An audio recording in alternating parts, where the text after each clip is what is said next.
चलिए अब हम लोग देखते हैं टर्मिनल एक्सरसाइजेस। ठीक है, how are different disciplines under social science interlinked with each other, discuss with the help of examples. अब देखिए सोशल साइंस में बहुत सारे डिसिप्लिन्स हैं, मतलब बहुत सारे सब्जेक्ट्स हैं जो कि एक दूसरे से जुड़े हुए हैं। ये कैसे जुड़े हुए हैं आपको उदाहरण के साथ बताना है। Social science refers to the academic discipline concerned with the society and human behaviour. अब देखिए सामाजिक विज्ञान वो क्या चीज से जुड़ा हुआ होता है, जो हम लोग पढ़ाई कर रहे हैं उसमें समाज के बारे में और इंसानों के व्यवहार के बारे में हम लोग यहां पढ़ रहे हैं। Social science is commonly used as an umbrella term to refer to anthropology, archaeology, criminology, economics, educating, history, linguistic, communication study, political science, international relations, sociology, human geography and psychology, and includes elements of other fields as well, such as law, cross-culture studies, environmental studies and social work. तो social science एक umbrella की तरह है, छाता की तरह है, जिसमें बहुत सारे सब्जेक्ट्स हैं, बहुत सारे टॉपिक्स हैं। इसमें एंथ्रोपोलॉजी है, आर्कियोलॉजी है, क्रिमिनोलॉजी है, इकोनॉमिक्स है, एडुकेटिंग है, हिस्ट्री है, linguistic, communication studies, political science, international relation, sociology, human geography, psychology, उसके बाद आपका law, cross culture studies, environmental studies, social work, सब कुछ आता है जिससे समाज बना, इंसान का व्यवहार बना। ठीक है, the social science disciplines are branches of knowledge which are taught and researched at the college and university level. अब देखिए सोशल साइंस की ये जो डिसिप्लिन है जो हम लोग इतना सारा पढ़े, ये क्या है, ब्रांचेस हैं। नॉलेज मिलता है हम लोग को इससे, जो हम लोग कहां पढ़ते हैं, कॉलेज में पढ़ते हैं, यूनिवर्सिटी लेवल में पढ़ते हैं, ठीक है, स्कूल में भी पढ़ाई करते हैं इसकी हम लोग। Social science disciplines are defined and recognised by the academic journals in which research is published and the learned social science societies and academics departments or faculties to which their practitioners belong. आप देखिए social science का जो discipline है वो definition उसका recognition कहाँ है, academic journal में है जिसमें रिसर्च किया गया है, पब्लिश्ड है। इसमें जो सोशल साइंस है वो सोसाइटी के बारे में, फिर अलग अलग डिपार्टमेंट्स के बारे में, जो लोग प्रैक्टिस करते हैं ये सारे टॉपिक्स पे वो लोग अपना राय रखते हैं। Social science fields of study usually have several sub-disciplines or branches, and the distinguishing lines between these are often both arbitrary and ambiguous. अब देखिए सोशल साइंस पे आप यहाँ देखिए बहुत सारा चीज है, बहुत सारे टॉपिक्स हैं, तो इसमें बहुत सारे डिसिप्लिन, सब डिसिप्लिन, बहुत सारे ब्रांचेस आ जाते हैं। जितना आप इसको इन डेप्थ पढ़ेंगे उतना डिटेल में ये जाता जाएगा। ठीक है, और इसमें बहुत बार आर्बिटरी और एम्बिग्युअस डिफरेंसेस भी रहते हैं बहुत सारा। ठीक है, किसी का राय कुछ है, किसी का राय कुछ है। Do you think studying history is necessary and important? Give reason for your stand. क्या आपको लगता है कि इतिहास की पढ़ाई करना जरूरी है और महत्वपूर्ण है? आप जो भी आंसर देंगे, अगर हाँ तो आप क्यों हाँ बोल रहे हैं और ना तो क्यों ना बोल रहे हैं, ये बताइए। Understanding the operations of people and societies is difficult though a number of disciplines makes the attempt. अब देखिए किस तरह से लोग काम करते हैं, उनका व्यवहार कैसा है, समाज किस तरह से काम करता है, यह समझना बहुत ही मुश्किल है। फिर भी बहुत सारे लोग इसको समझने की कोशिश करते हैं। An exclusive reliance on current data would needlessly handicap our efforts. अब देखिए अभी जो हम लोग को डेटा मिलेगा उससे क्या होगा कि जो हम लोग इतना दिन से एफर्ट्स लगा रहे हैं वो बर्बाद करेगा, क्योंकि समाज जो है हर समय एक जैसा नहीं रहा। समाज में कुछ ना कुछ बदलाव आता गया, लोग अपने हिसाब से काफी सारी चीजों को बदलते गए। How can we evaluate war if the nation is at peace unless we use historical materials? अगर मान लीजिए कोई राष्ट्र है जो कि शांति बनाए रखा है, तो हम लोग कैसे युद्ध के परिस्थिति को माप पाएंगे, उसके बारे में जान पाएंगे, अगर हमारे पास कुछ इतिहास के चीज नहीं है? How can we understand genius, the influence of technological innovation, or the role that beliefs play in shaping family life, if we don't use what we know about experiences in the past? हम लोग किस तरह से जान पाएंगे कि लोग कितने बुद्धिमान थे, कैसे उस समय इतना टेक्नोलॉजिकल जो नए नए चीजों का आविष्कार हुआ वो हुआ, कैसे वो लोग परिवार बनाने लगे, अगर हम लोग को ये नहीं पता होगा कि इतिहास में उनका क्या अनुभव रहा है। Some social scientists attempt to formulate laws or theories about human behavior. अब कुछ जो सामाजिक साइंटिस्ट, ठीक है, खोजकार होते हैं, वो लोग क्या कर रहे हैं, वो लोग लॉज देख रहे हैं, वो लोग थ्योरीज पे काम करते हैं कि इंसान किस तरह से अलग अलग परिस्थिति में व्यवहार किया था, कर रहा है और आगे करेगा। But even these resources depend on historical information, except for in limited, often artificial cases in which experiments can be devised to determine how people act. अब लोग किस तरह से रिएक्ट करते हैं, ये जो हम लोग को संसाधन, जो साधन मिल रहा है वो भी इतिहास से मिल रहा है, जो कि लिमिटेड है, क्योंकि सब कुछ तो वहां पे इतिहास में भी लिखा हुआ नहीं है। Major aspects of a society's operation like mass elections, missionary activities or military alliances cannot be set up as precise experiments. अब आपको जो एक्सपेरिमेंट करना है, समाज के बारे में जानना है, लोगों के व्यवहार के बारे में जानना है, कैसे उस समय सोसाइटीज ऑपरेट करता था, कैसे मास इलेक्शन होता था, सबको चुना जाता था, मिशनरीज होते थे, क्या काम करते थे वो, कैसे सेना बनाई जाती थी, ये आप एकदम सटीक इसको नहीं बता पाएंगे। Consequently, history must serve, however imperfectly, as our laboratory, and data from the past must serve as our most vital evidence in the unavoidable quest to figure out why our complex species behaves as it does in societal settings. अब समाज में ये complex species कौन है? हम इंसान, हम लोग बहुत ही जटिल होते हैं, हम लोग किस तरह से काम करते हैं, हम लोग ऐसे क्यों हैं, कैसे हम लोग इस तरह से बने, ये हम लोग को इतिहास से ही पता चलेगा, हिस्ट्री ही हम लोग को ये बात बताएगा। This fundamentally is why we can not stay away from history. It offers the only extensive evidential base for the contemplation and the analysis of how societies function. And people need to have some sense of how societies function simply to run their own lives.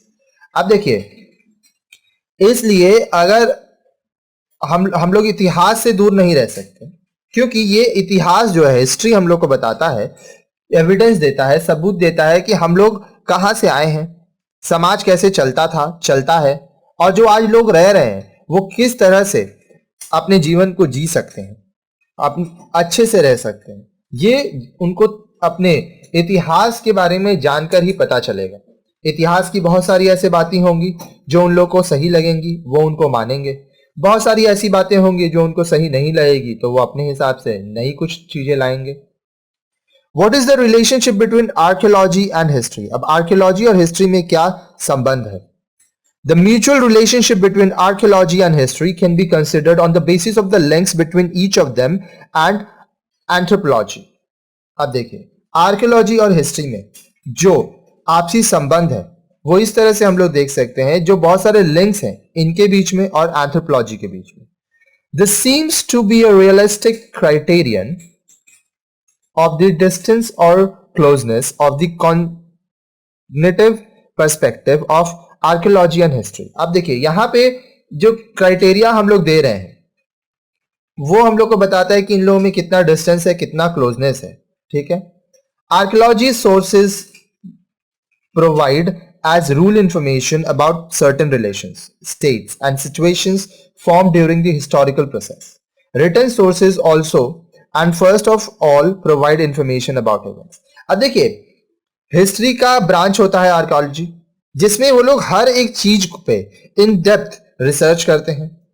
वो लोग देखते हैं अलग अलग जगह पे क्या था, क्या लिखा हुआ है, वो इंफॉर्मेशन देते हैं जिससे पूरा इतिहास बनता है। How do other sub-disciplines of social science contribute in the understanding of human civilization? इंसानी जो सभ्यता है उसको बताने में, समझाने में किस तरह से जो दूसरे सब डिसिप्लिन्स हैं सामाजिक विज्ञान के, वो अपना कंट्रीब्यूशन देते हैं, हिस्सा देते हैं।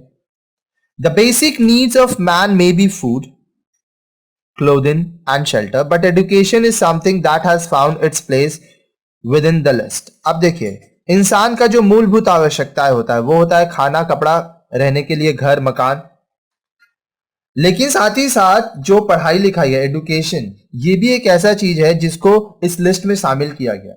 कि सिर्फ आप खाना खा के, कपड़ा पहन के या रह के, सर छुपा के नहीं अच्छे से जी सकते हैं, आपको पढ़ना भी होगा. You have to be educated.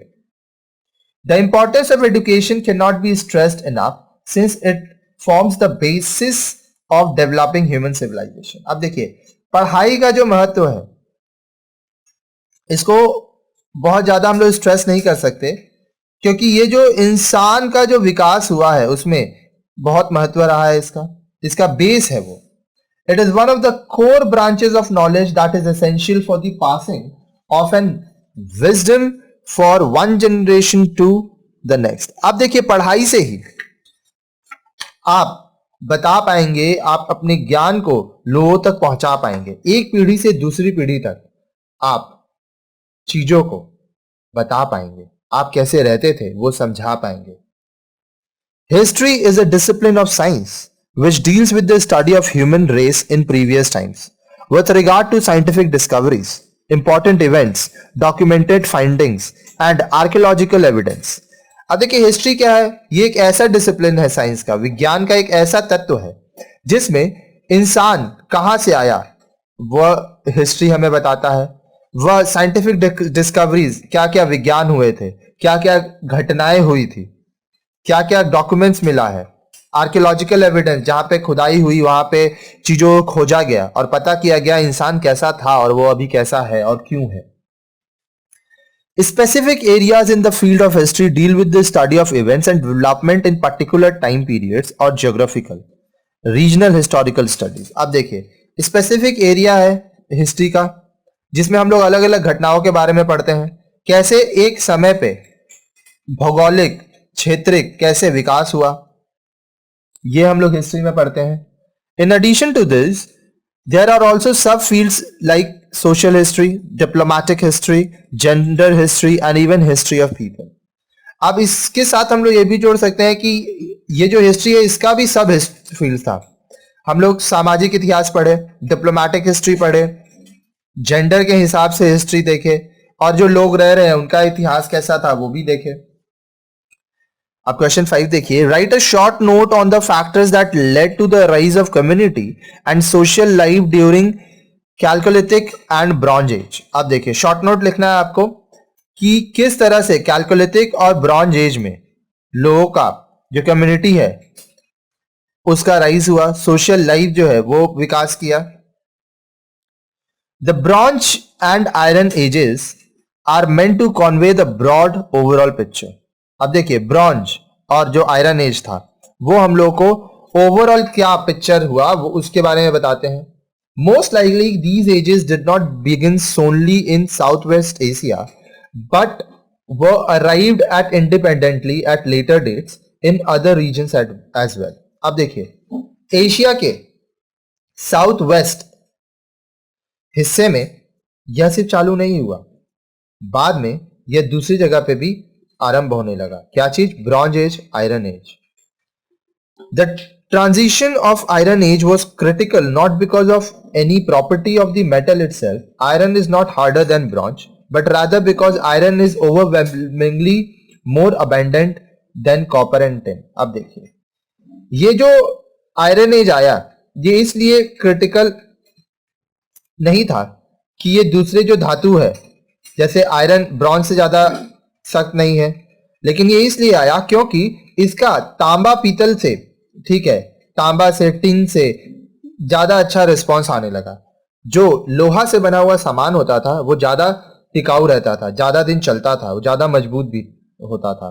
This enabled for the first time in history true mass production of metal tools and weapons. तो इससे क्या हुआ कि पहली बार इतिहास में मेटल टूल्स और वेपन्स, हथियार और उपकरण बनाने जाने लगे. मास प्रोडक्शन, बहुत ज्यादा उत्पादन होता था. Both agriculture and warfare, to take two prominent example, were thereby revolutionized since metal implements are far more effective than stone and both endeavours.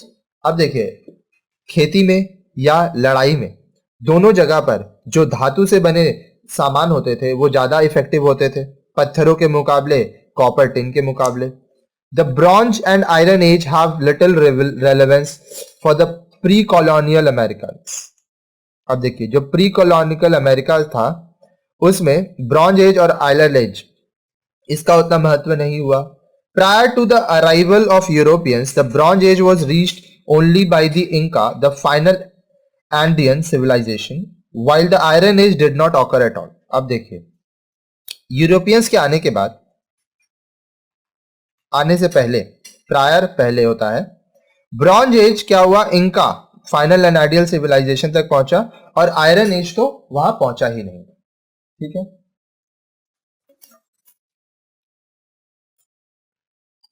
Question 6. What was the importance of discovery of fire? अब आग का जो विकास हुआ उसका महत्व क्या हुआ?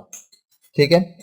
The discovery of fire, और more precisely the controlled use of fire, was of necessity one of the earliest human discoveries. Fire's purpose are multiple, some of which are to add light and heat, to cook plants and animals, to clear forests for planting, to heat, treat stone for making stone tools, to burn clay for ceramic objects. अब देखिए, जो आग का आविष्कार हुआ, या और अच्छे से बोले तो आग का आविष्कार करने के बाद जो हम लोग आग को कंट्रोल कर पाए, अपने नियंत्रण में ला पाए, ये उस समय जो इंसान का विकास था, जो डिस्कवरी थी, खोज थी, ये बहुत ही महत्वपूर्ण थी. आग का बहुत काम होने लगा. इससे रोशनी मिलती थी, गर्मी मिलती थी, पेड़ों को, जानवरों को पका के लोग खाते थे, जंगलों को साफ किया जाता था ताकि हम लोग वहां पे खेती कर सकें.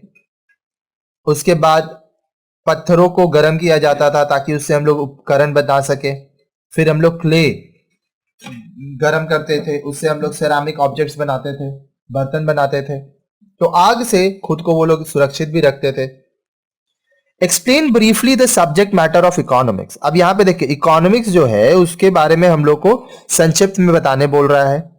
Economics is a social science concerned with the administration of scarce resources. अब देखिए, अर्थशास्त्र जो हम लोग सामाजिक विज्ञान में पढ़ रहे हैं, इसमें हम लोग क्या देख रहे हैं कि स्कार्स रिसोर्सेज, जो भी संसाधन है वो हमारे पास लिमिटेड है, अनलिमिटेड तो संसाधन है नहीं. तो उसमें कैसे अर्थशास्त्र बताएगा कि इसको आपको चलाना है, इस्तेमाल करना है. रिसोर्सेज और objects and services that are capable of satisfying human wants either directly or indirectly by helping to produce other objects and services whose use satisfy human wants. अब देखिए, जो संसाधन होते हैं वो या तो कोई ऑब्जेक्ट होगा या तो कोई सर्विस होगा जो कि इंसान का जो चाह है, जो वांट है, उसको सेटिस्फाई करेगा. कभी कभी डायरेक्टली सेटिस्फाई करेगा, कभी कभी इनडायरेक्टली सेटिस्फाई करेगा. ठीक है. इससे हम लोग क्या करेंगे? ऑब्जेक्ट्स को प्रोड्यूस करेंगे, सर्विस लेंगे, जिससे हमारा जो इच्छा है, जो हम लोग की जरूरतें हैं, वो पूरी होंगी. The administration of resources does not always create economic problem. अब देखिए, जो संसाधन होता है उसको एडमिनिस्ट्रेशन करना, उसको इस्तेमाल करना, सही तरीका से इस्तेमाल करना, ये हमेशा एक आर्थिक समस्या नहीं होती है. Some resources are so plentiful that they are more than sufficient to satisfy completely all the human wants which depend on them. अब कुछ संसाधन इतना ज्यादा होता है कि वह बहुत है, इंसान की जितनी आवश्यकता है उससे बहुत ज्यादा है. Air for example is such a resource. अगर मैं हवा की बात करूं तो यह एक ऐसी संसाधन है जो हमारा जितना जरूरत है उससे कई ज्यादा है. These resources are called free resources. अब ये जो संसाधन है इनको हम लोग मुफ्त संसाधन कहते हैं. And there is no need for organizing their use because any waste or inefficiency in their utilization can be made good from their excess supply and need not abridge the satisfaction of human wants. अब देखिए, अब ये जो है हवा है, अब जो फ्री रिसोर्सेज है उसको हम लोग को ऑर्गेनाइज नहीं करना है, क्योंकि ये अगर कोई भी वेस्ट होता है या इनएफिशिएंसी अगर सही से हम लोग इस्तेमाल नहीं भी करते हैं तो वो इतना ज्यादा है कि फर्क नहीं पड़ेगा और इंसान का जो चाह है, जो जरूरत है, वो पूरा होगा. Economics are very important for a country. Do you agree? Why? अब जो लोग अर्थशास्त्री होते हैं वो हमारे देश के लिए बहुत जरूरी होते हैं. क्या आप इस बात से सहमत हैं? अगर हाँ तो क्यों, ना तो क्यों नहीं? They are important because they study economics, and it is important because without it we would not be able to understand the impact of the development in business, society and the world economy. अब देखिए, जो लोग अर्थशास्त्री होते हैं वह बहुत महत्वपूर्ण होते हैं, क्योंकि यह लोग अर्थशास्त्र पढ़ते हैं। अर्थशास्त्र पढ़ना बहुत ही जरूरी है। अर्थशास्त्र हमें यह बताता है कि हम लोग को किस तरह से व्यवसाय का विकास हो रहा है, समाज का विकास हो रहा है, और पूरे दुनिया का जो अर्थशास्त्र है उसका विकास कैसे हो रहा है। ठीक है, और हम लोग को अर्थशास्त्र ही अगर नहीं होंगे तो हम लोग इस चीज को समझ ही नहीं पाएंगे। It also allows you to comprehend the decision of households, firms and government based on human behaviors, beliefs, structure, constraints and needs। अब देखिए, ये हम लोग को ये भी समझने में मदद करता है किस तरह से जो लोग घर पे रहते हैं वो लोग निर्णय लेते हैं, व्यवसायी कैसे निर्णय लेगा, सरकार कैसे निर्णय लेगा, इंसानों के व्यवहार के ऊपर, इंसानों की बिलीव्स, वो लोग क्या मानते हैं, वो कैसे हैं, समाज का स्ट्रक्चर कैसा है, उन लोग की जरूरत क्या क्या है, समस्याएं क्या क्या हैं। Also, the study of economics is important in the sense that it teaches us how to make rational use of our scarce resources in order to meet up with our unlimited wants। साथ ही साथ हम लोग को अर्थशास्त्र यह भी पढ़ाता है कि किस तरह से हम लोग ये समझ पाए कि हम लोग का जो संसाधन है वो अनलिमिटेड बहुत नहीं है, और लेकिन हम लोग का वो जो जरूरत है वो अनलिमिटेड है। तो हम लोग किस तरह से अपने संसाधनों का इस्तेमाल करें ताकि वह हमारे लिए भी कुछ हो और हमारे आने वाले पीढ़ियों के लिए भी कुछ बचा रहे।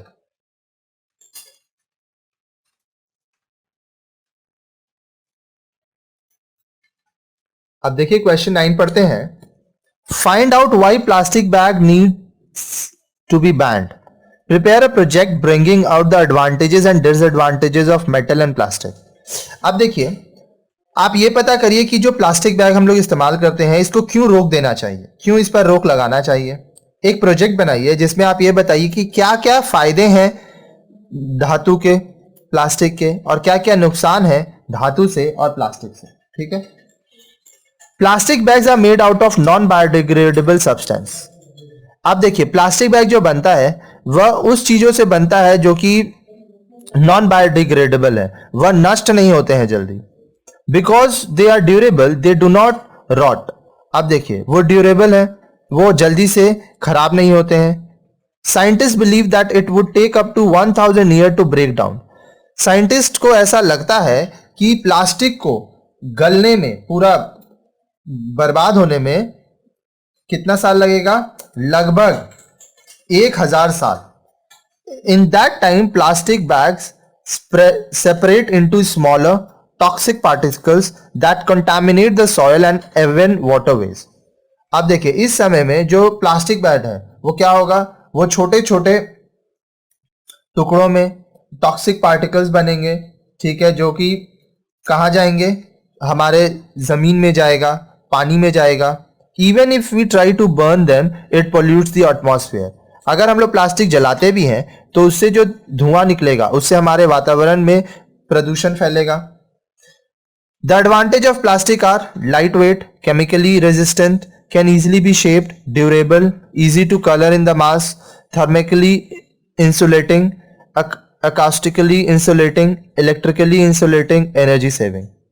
अब देखिए, प्लास्टिक का फायदा क्या होता है, ये लोग हल्के होते हैं, केमिकल से बनते हैं, केमिकल रेजिस्टेंट है, फिर इनको जिस आकार में आप देना चाहे दे सकते हैं, ड्यूरेबल है, आप आसानी से इसका कलर कर सकते हैं, थर्मली, आप एक्यूस्टिकली, इलेक्ट्रिकली इंसुलेटिंग होते हैं ये सब। ठीक है, अब एक एक करके मैं मतलब बताता हूं। देखिए, थर्मिकली इंसुलेटिंग, थर्मिकली इंसुलेटिंग का मतलब क्या होता है, देखिए, थर्मल पावर, इंसुलेट मतलब अलग करना, आप इसे थर्मल पावर अलग कर सकते हैं। एकॉस्टिकली, इसका मतलब क्या होता है, ध्वनि के दृष्टि से इसको आप देख सकते हैं। फिर इलेक्ट्रिकली, तो ये सब इसके एडवांटेजेस है। एनर्जी सेविंग्स होता है ये। The disadvantage of plastic is that it is a compound that is indestructible. Even when it is melted, the compound gas that is gives off is very harmful to our health and environment. It weakens the ozone layer। अब देखिए, इसका disadvantage ये है कि ये जिस compound से बनता है, ये जो एक तरीका से बनता है, ये बर्बाद नहीं किया जा सकता है। अगर आप इसको गलाते भी हैं तो इससे जो धुआं निकलेगा वो हमारे स्वास्थ्य के लिए, हमारे वातावरण के लिए बहुत ज्यादा खतरनाक होता है। यह उसको बहुत ही गंदी तरीका से प्रदूषित कर देता है।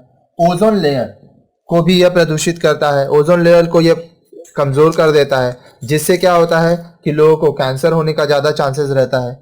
Most of plastic is produce from oil. अब देखिए प्लास्टिक जो है वो ज्यादा से ज्यादा तेल से बनाया जाता है।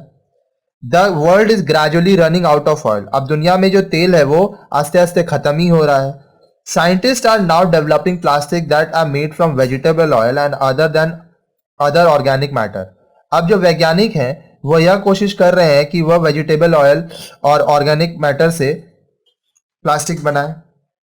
This means that the plastic is more likely to be degradable, so it will be less a problem in future. तो इससे क्या होगा कि जो प्लास्टिक है वो आसानी से उसको रीयूज किया जा सकता है, नष्ट किया भी जा सकता है और भविष्य में कम प्रॉब्लम होगा, समस्याएं कम होगी प्लास्टिक से।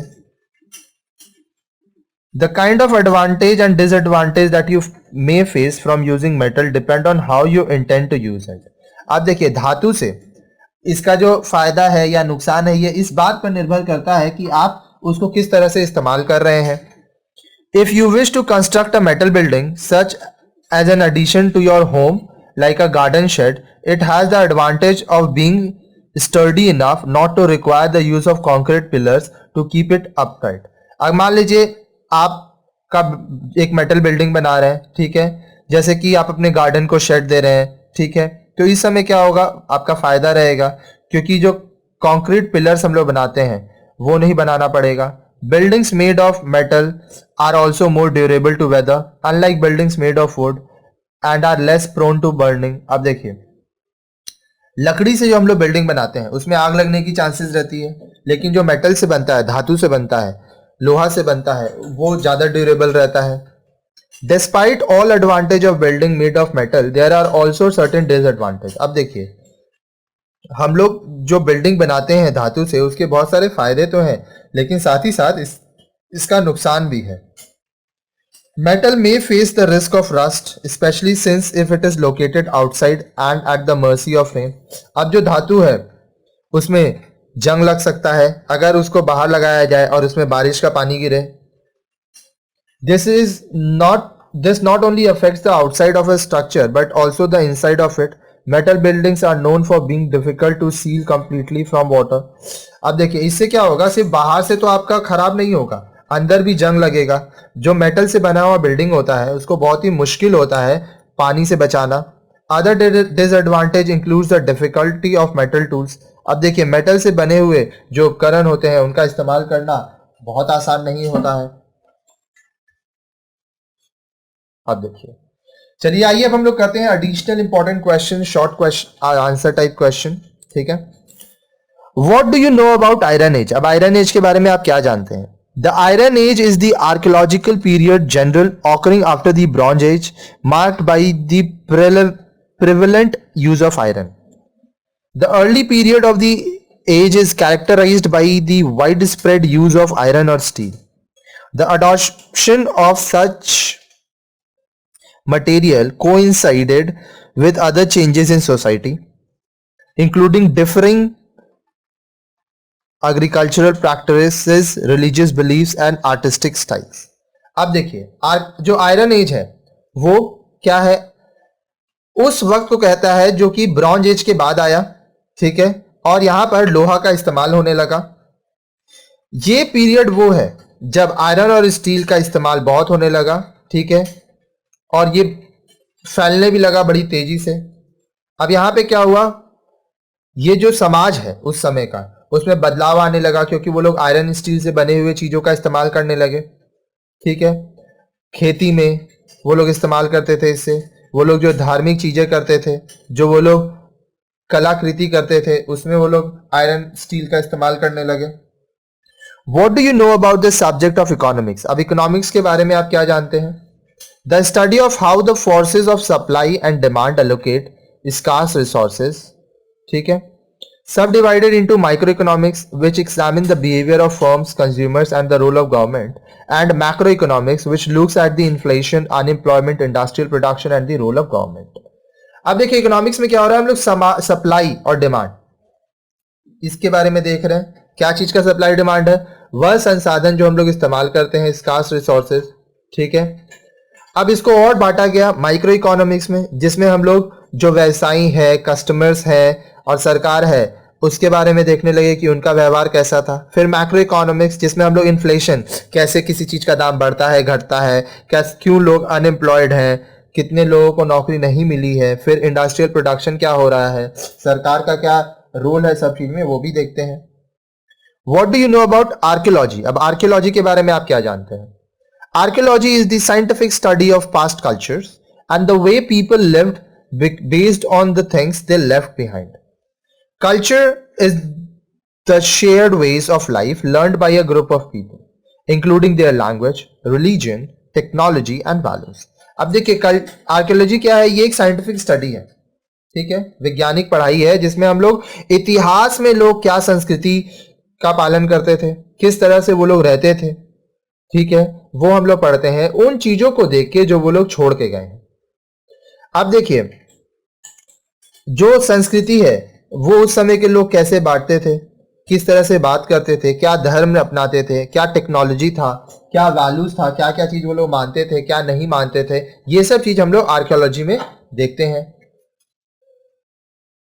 अब चलिए हम लोग लॉन्ग क्वेश्चन एंड आंसर्स करते हैं, long answer type question.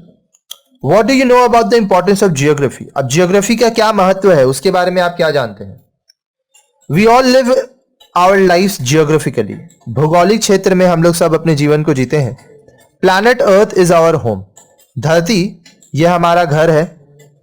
It is awesome, diverse, inspiring and ever changing, ये बहुत ही अच्छा है, बहुत ही अलग अलग तरह से है और लोगों को बहुत प्रोत्साहित करता है, ये बदलता रहता है। Studying geography invites us to participate more fully in the excitement, enjoyment and challenges of this dynamic world. अब ये जो दुनिया है, ये बदलती दुनिया, इसके क्या क्या चुनौतियां हैं, इसमें क्या क्या आनंद मिलेगा आपको, ये जब आप जियोग्राफी पढ़ेंगे, भूगोल पढ़ेंगे, तब आपको समझ में आएगा, आप एक्साइटेड होंगे। It draws on personal experience to help us better understand the place we live in, why they matter and how they are connected to globalised world. अब ये हम लोग को बताता है कि जिस जगह हम लोग रह रहे हैं वह जगह वैसा क्यों है, उस जगह के बारे में जानने का जरूरत क्या है, आसपास की जगह क्या है, किस तरह से हम जहां रहते हैं वह दुनिया के हर एक कोने से जुड़ा हुआ है।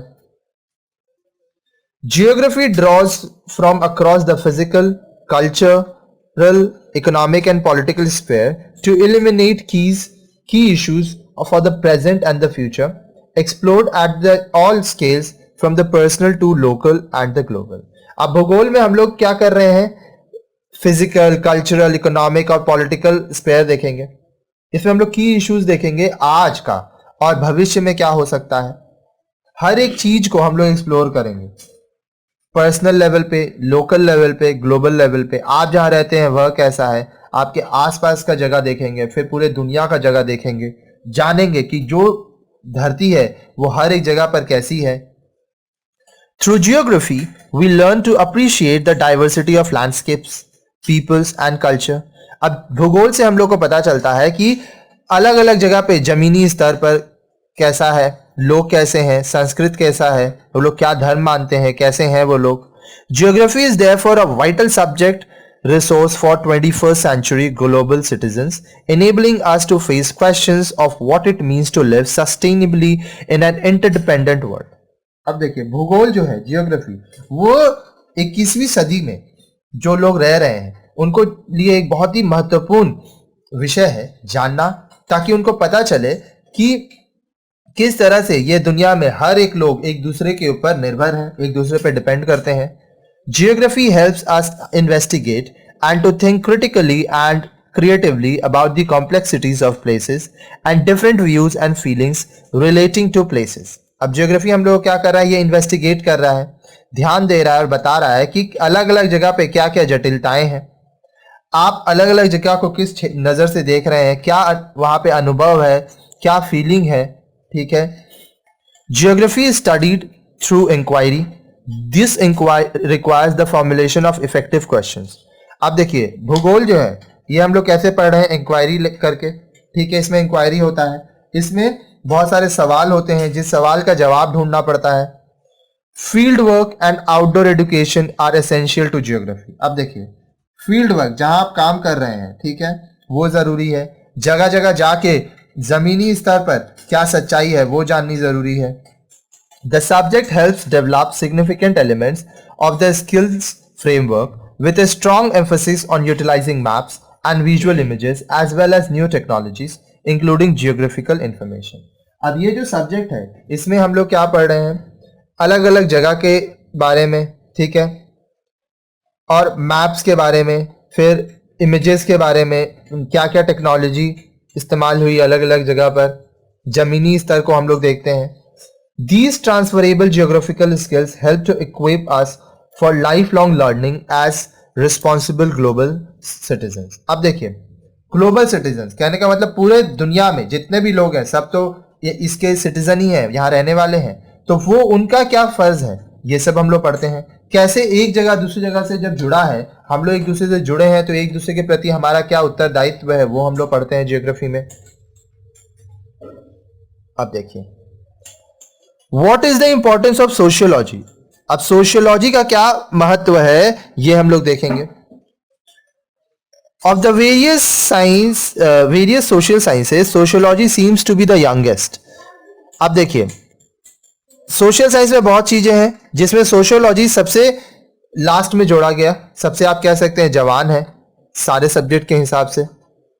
इट इज ग्रेजुअली डेवलपिंग, यह आस्ते आस्ते इसका विकास हो रहा है। Still it has remarkable progress, फिर भी इसमें बहुत ज्यादा विकास हुआ है। Its use are recognised widely today, इसका इस्तेमाल आज पूरे विश्व में देखा जा रहा है। In modern times there is a growing realisation of the importance of the scientific study of social phenomena and the means of promoting what professor Giddings calls human adequacy. अब देखिए, मॉडर्न टाइम जो हम लोग आज जी रहे हैं, इसमें ये समझना बहुत जरूरी है कि हम लोग को समाज के बारे में पढ़ना बहुत इंपॉर्टेंट है, ठीक है। जो यहाँ पे प्रोफेसर बता रहे हैं, कौन है प्रोफेसर? प्रोफेसर गिडिंग्स, कि इंसान किस तरह से पर्याप्त होगा समाज को जानकर। Sociology studies society in a scientific way. अब देखिए, सोशियोलॉजी जो है वो समाज को साइंटिफिक वे से समझती है, ठीक है। ये आपको तथ्यों पे बात करती है, वैज्ञानिक के हिसाब से, विज्ञान के हिसाब से, जो दिख रहा है, जो जैसा है वैसे ही ये बात करेगी। Before the emergence of sociology there was no systematic and scientific attempt to study human society with all its complexities. अब देखिए, सामाजिक शास्त्र सोशियोलॉजी के आने से पहले कोई तरीका नहीं था जिससे हम लोग पढ़ पाते कि इंसान का जो समाज है, जो इतना जटिल समाज है, उसको कैसे पढ़ा जाए, समझा जाए। Sociology has made it possible to study society in a scientific manner। अब समाज शास्त्र से हम लोग को ये मौका मिला, ये पॉसिबल हुआ कि हम लोग समाज को वैज्ञानिक रूप में पढ़ सके। The scientific knowledge about human society is needed in order to achieve progress in various fields। अब देखिए, समाज के बारे में, इंसानों के बनाए हुए समाज के बारे में पढ़ना, वो भी साइंटिफिक वे से, वैज्ञानिक तरीके से पढ़ना बहुत जरूरी है, ताकि हम लोग अलग अलग क्षेत्रों में और ज्यादा विकास कर सकें और समझ सकें कैसे विकास हुआ था। Why is discovery of wheel so essential? चक्के का जो आविष्कार हुआ वह इतना महत्वपूर्ण कैसे हुआ? No one knows exactly when or how the wheel itself was first used, except that one day long ago a perceptive man saw that a disc is capable of turning on the central axis।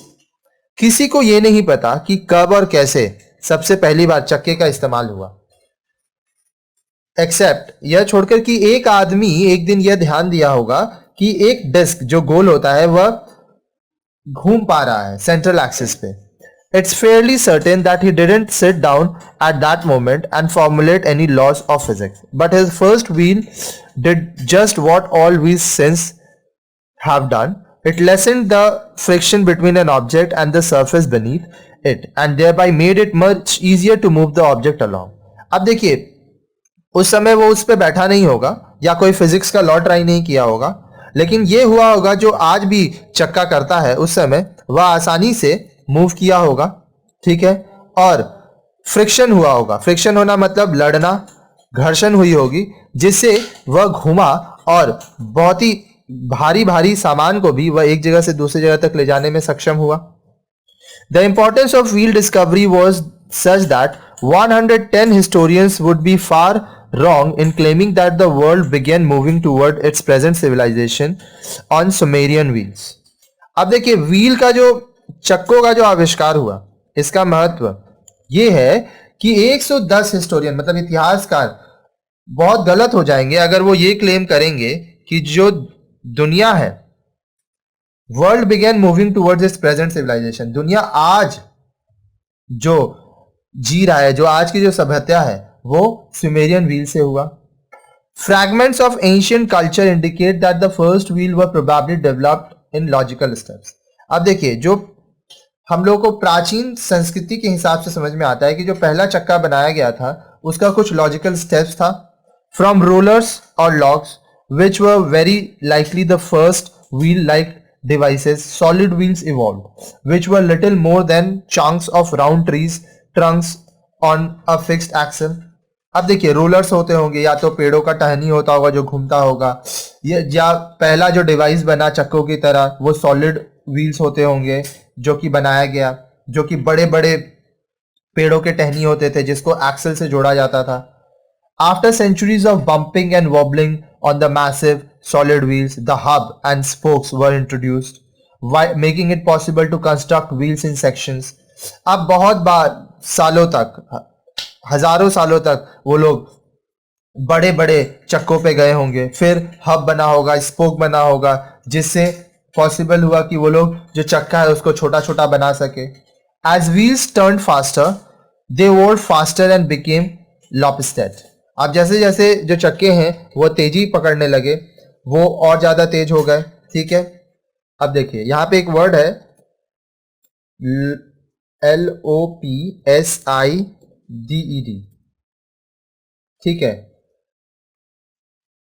लॉप्सिडेड मतलब एक तरफा हो गया ये।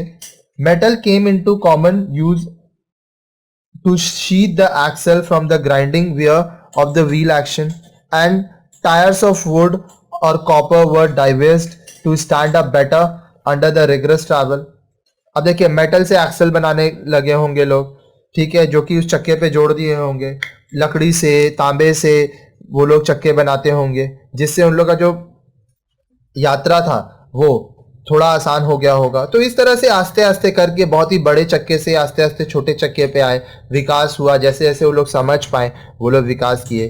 तो wheel जब हुआ, चक्का बना, तो इससे बहुत ज़्यादा विकास हुआ क्योंकि लोग एक जगह से दूसरी जगह तक आसानी से जाने लगे।